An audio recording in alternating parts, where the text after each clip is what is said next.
Jangankan hari ini di daerah tersebut, jangankan berbicara membeli baju dengan brand-brand yang terkenal, mungkin untuk membelikan sandang dan pangan itu susah. Jadi saya mengharapkan pemerintah ini, ayolah, cobalah sekali-sekali terjun ke daerah. Nah, di daerah itu banyak praktisi anak-anak daerah hari ini yang mungkin mereka itu punya insight untuk menjadi wirausaha ataupun pengusaha besar. Cuman mediasi untuk yang di daerah tersebut yang tidak ada.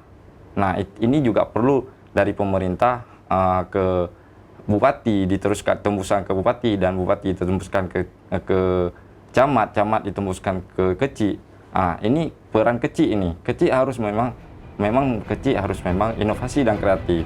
Kita ini udah berjalan, dan anak-anak muda pun yang hari ini baik di Banda Aceh ataupun di seluruh kota memang udah semuanya mengubuk-ubuk ke wirausaha.